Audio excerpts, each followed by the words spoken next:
Welcome to the next lesson in this chapter, exception handling as a cross-cutting concern.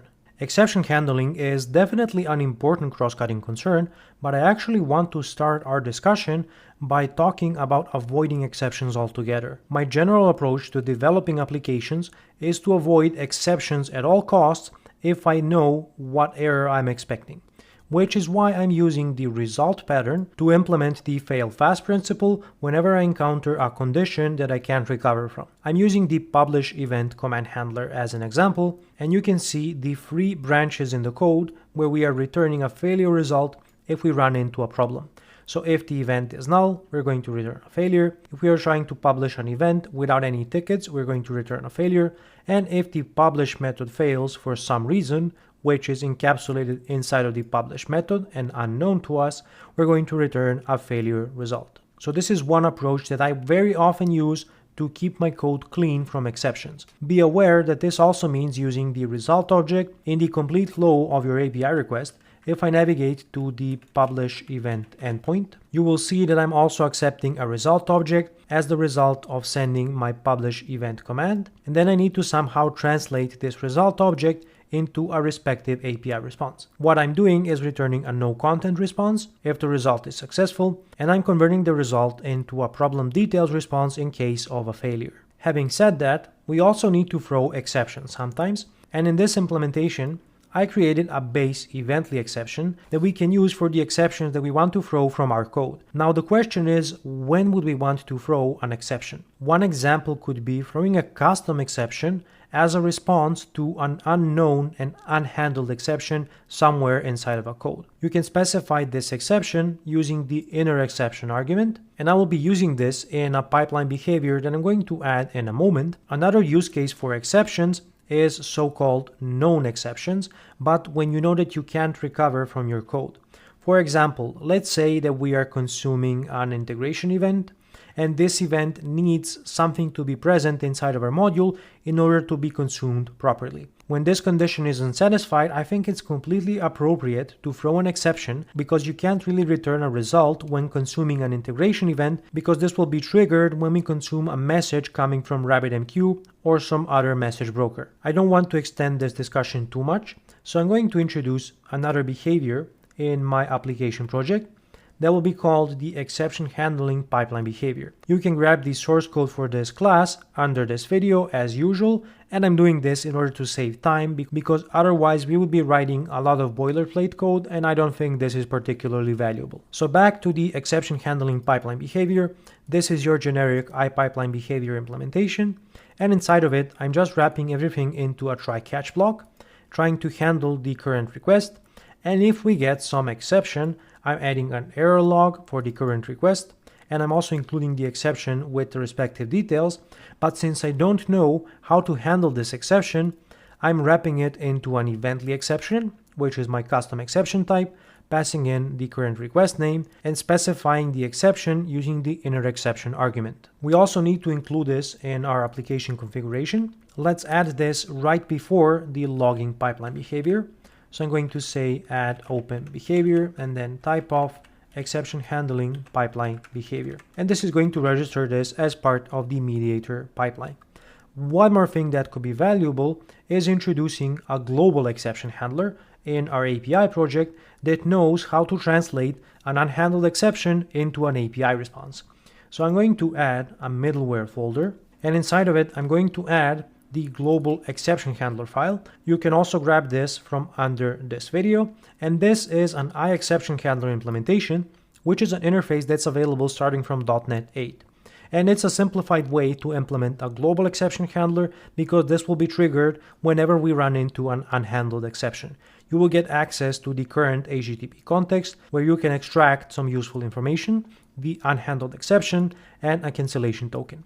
Now, in order to successfully handle an exception, you need to return true from this method. And since this is going to be the only exception handler that I will have, I'm just going to return true by default. We can add an error log that we have an unhandled exception, create a new problem details response, serialize that, and return that as the API response. In order to make this work, we also need to add a few components. So we need to say builder services add exception handler, and I need to specify my global exception handler implementation.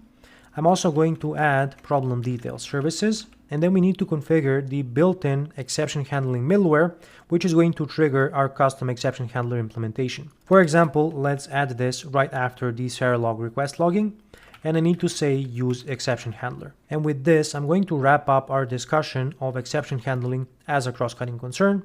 We can use a global exception handler to take care of any unhandled exceptions, and inside of our mediator pipeline, we can also add an exception handler that we can either use to log any exceptions that occur and throw a more detailed exception as a response, or we could even know how to handle a particular exception, and this would be a good place to implement that.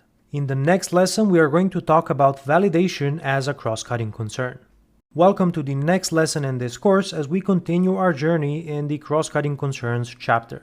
In this lesson, we will be talking about validation. And this is going to be a very quick and practical lesson. I will add a validation pipeline behavior class to my behaviors folder, and you can find the source code for this class under this video so that you can add it to your own projects. Now I'm going to guide you through what is going on here. I am using Fluent Validation to create validators for my commands. Let's take a look at some commands, for example, the create event command. You can see that it has quite a few arguments, the category identifier, a title, description, location, and some datetime objects. Now for this command, I created a respective command validator. The abstract validator base class is coming from the Fluent Validation library that we installed earlier, and we can specify our command as the generic argument, which allows us to define many validation rules inside of the constructor of this class. So I can define a not empty validator, and I also have access to many other validation rules.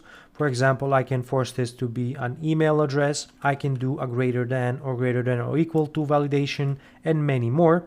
And of course, you can write custom validations using the must method. Now you can even write asynchronous validations by using the must async method, and all you need to do is provide an asynchronous delegate returning a true or false Boolean value. Now I'm not going to be doing this, but I wanted to mention it in case you wondered if this was possible or not.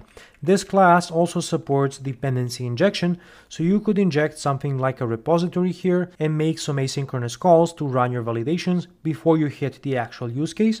Although I prefer leaving the validation inside of the use case itself because it makes it easier when I'm testing my use cases. One important note when using asynchronous validations is you will need to call the async version of the validate method on your actual validators, and I will show you what I mean as we review the validation pipeline behavior. Again, we have the generic pipeline behavior implementation, but with an interesting twist. And this time I'm using my generic constraint to only run this validation pipeline behavior for requests that implement the I-base command interface.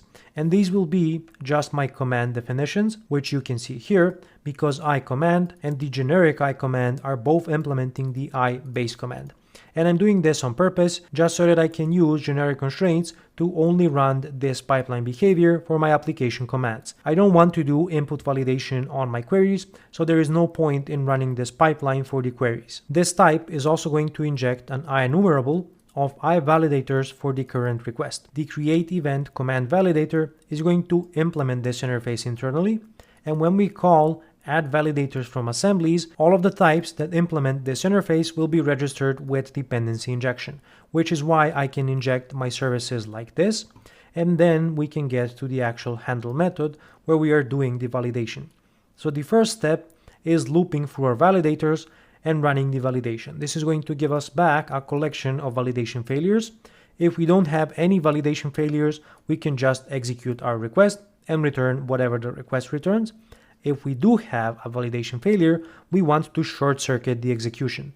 And then I have some piece of code here that is taking care of converting the validation failures into a result object, which I can return from my request pipeline. So even in the case of my validation pipeline, I'm still using the result pattern. If for some reason I don't manage to do this, I'm going to throw a validation exception that I can handle in either my global exception handler or even the exception handling pipeline behavior. Now let me also show you the validate async method implementation. In case we don't have any validators, we're just going to return an empty collection for the validation failure array. In case we do have validators, I'm going to execute all of the validators asynchronously, which is why I'm calling the validate async method. And this works for both synchronous and asynchronous validators, which is why I'm using this approach. And then I'm just going to return any validation failures from this method, which is going to lead us back into the initial handle method of either returning the result of handling the current request or short-circuiting the execution and returning a failure result. Let's go and register this with our pipeline behaviors. So I'm going to say config add open behavior, and I will say type of validation pipeline behavior. And then let's do a quick demo to show you how this works. I'm going to send an invalid request from Postman to the post categories endpoint, and it won't contain a name. And I know this will trigger a validation failure, but let's send this request. We're going to hit a breakpoint inside of the validation pipeline behavior, as you can see here. If we take a look at the validators, you will see that we have one validator inside, which is the create category command validator, which is also the respective validator for my current command. We're going to go into the validate async method, and then we're going to run our validation. This is of course going to fail, and we will get back one validation failure object saying that the category name must not be empty, which is going to cause us to short circuit our execution and go into this flow, which is going to take care of creating a failure result and return it from this pipeline. Now, if I hit continue, we're going to eventually land inside of our endpoint, which is going to return a problem result that looks something like this. The status code is for 100 because this is a bad request. The detail is going to say one or more validation errors occurred, and then the errors array is going to contain the actual error object that caused this problem. So this will be the not empty validator, and it's going to tell us that the name must not be empty. So this was a quick overview of how we could implement validation as a cross-cutting concern and have it applied across all of the modules inside of our application.